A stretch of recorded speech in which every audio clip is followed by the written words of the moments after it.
You're about to discover the greatest secret ever hidden from humanity. Why would God, being omnipotent, allow Satan to be released again after 1,000 years of imprisonment? The answer will shatter everything you thought you knew about the divine plan and about your own eternal destiny. In the next few minutes, you'll understand why this revelation will completely change your view of God, evil, and why you need to know it now.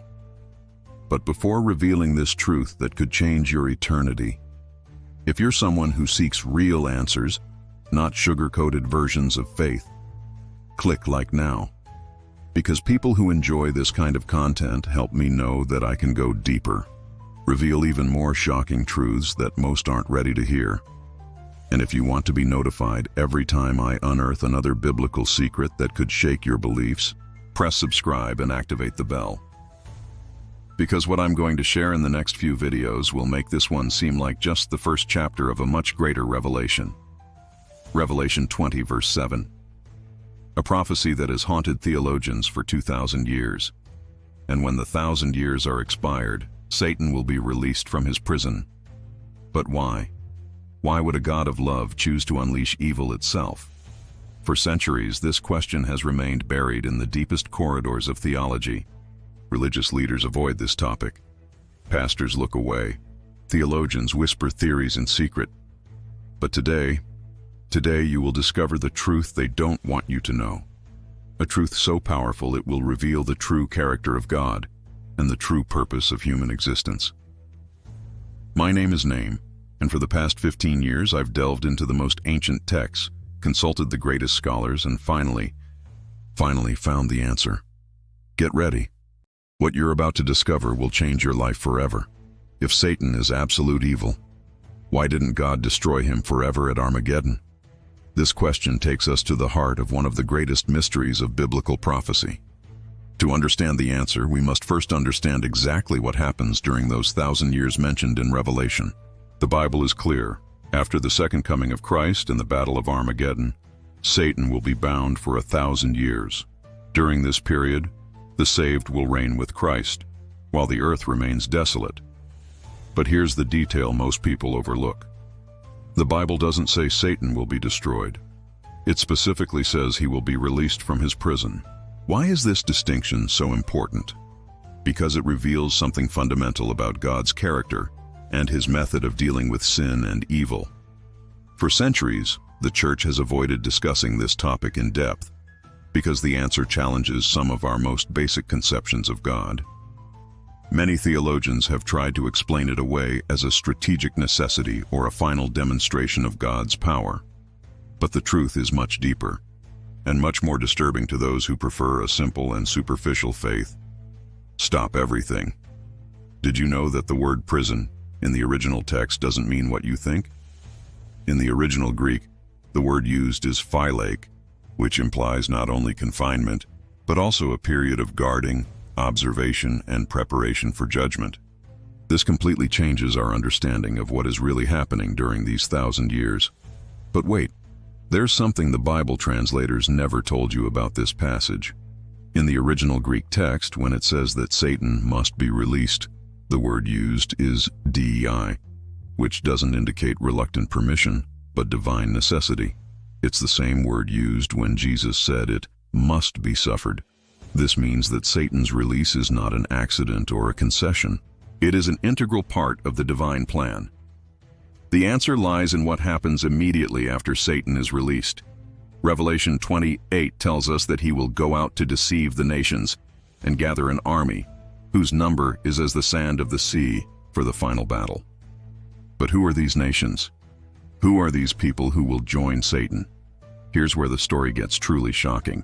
These are people who lived during the millennium, people who experienced 1,000 years of perfect peace, abundance, direct knowledge of God, and a complete absence of external temptation. And yet, they still choose to rebel against God. How is this possible? How can someone who lived in an earthly paradise for 1,000 years choose to rebel against their Creator?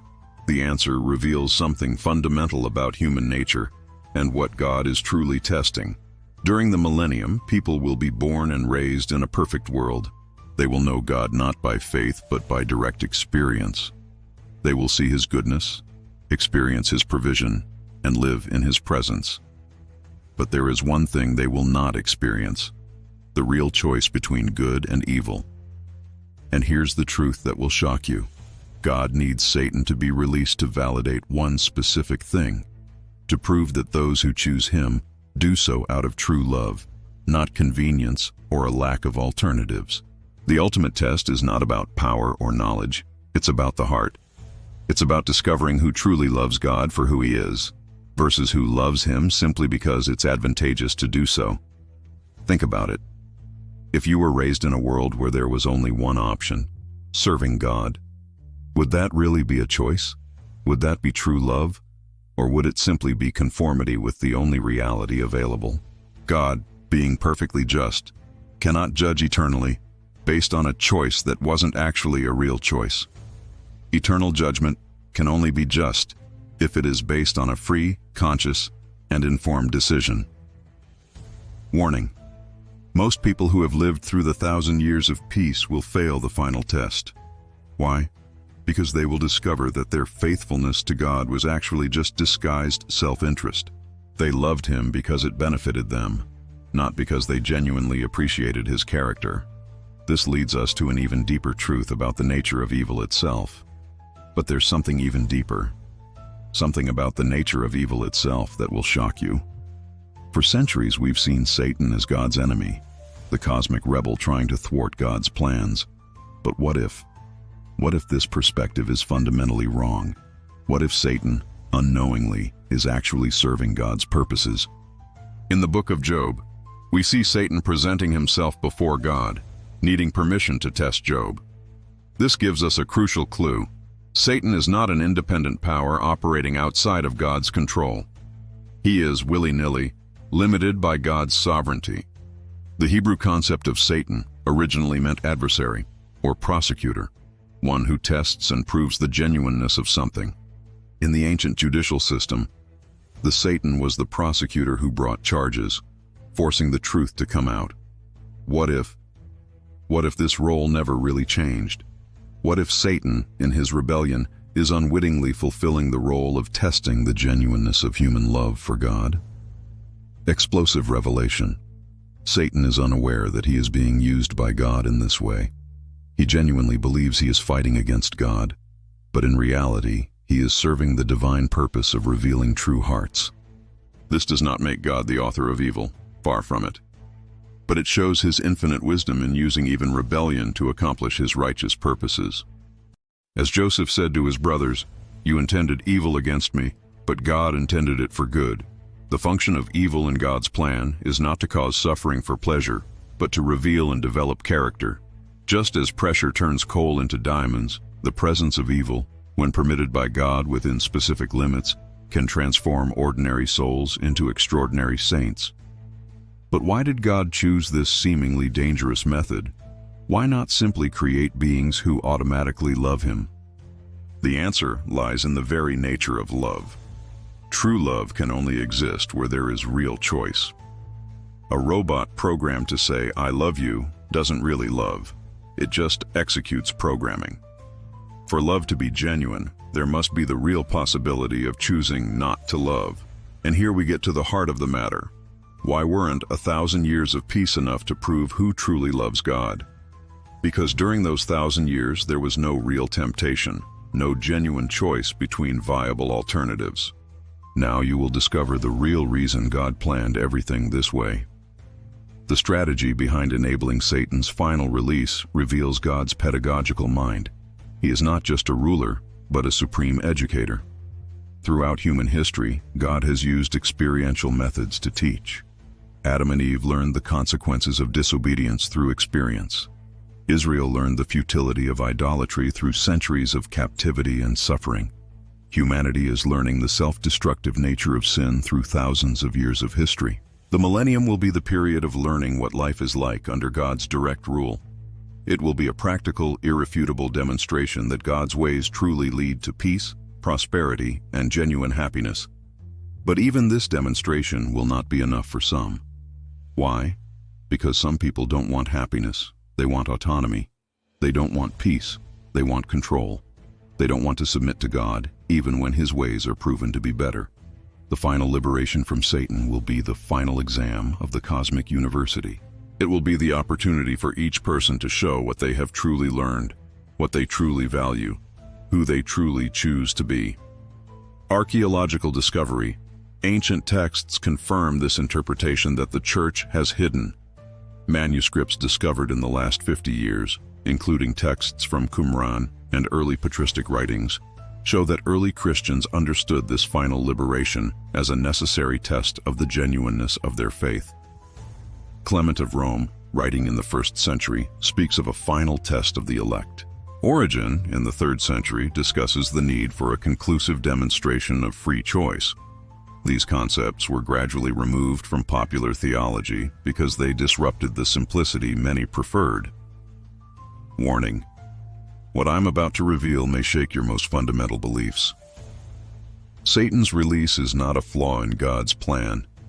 It is the climax of God's plan. It is the moment when it will finally be tested, once and for all. Who chooses God out of genuine love versus who chooses him out of self-interest? Consider the divine wisdom behind this. After 1,000 years of seeing the results of obedience to God, after personally experiencing his goodness, after living in a world without pain, poverty, war, or death, those who still choose to rebel will be making a perfectly informed and completely free choice. There will be no excuses. There will be no pleas of ignorance. There will be no argument that, if I had known what God was really like, I would have chosen differently. Everyone will know exactly what God is like, and yet some will choose to reject him. The final revelation that will change everything you think about God. God is not a cosmic dictator imposing his will. He is a loving Father who is willing to take the ultimate risk, giving his children true freedom, because he knows that only where there is true freedom can there be true love. The ultimate deliverance from Satan is the price God is willing to pay to ensure that his eternal family is composed only of those who genuinely love him, not those who simply conform out of fear or convenience.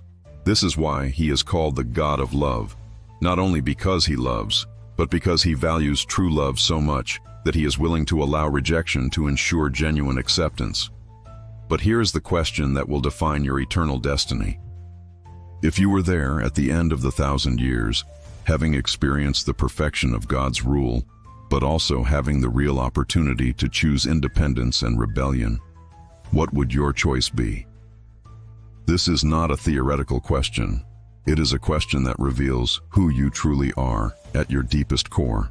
It is a question that determines not only your eternal future, but defines your present character. How does this revelation change your relationship with God today? First, it shows us that God is not afraid of our doubts or questions. He is so confident in the superiority of his ways that he is willing to allow full comparison with alternatives. Second, it reveals to us that our current faith is constantly being tested and refined.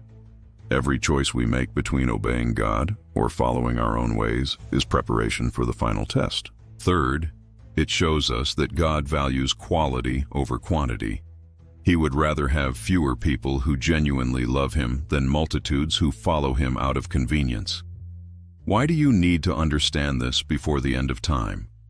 Because current world events suggest we are rapidly approaching this prophetic period. The signs Jesus and the prophets described are aligning in ways unprecedented in history. The restoration of Israel as a nation, technology enabling global control, widespread moral decline, the rise of scientific knowledge, political and economic globalization. These are all indicators that we are in the generation that may witness the beginning of these prophetic events. Prophecy fulfilling now. The signs that we are in the generation that will see these events.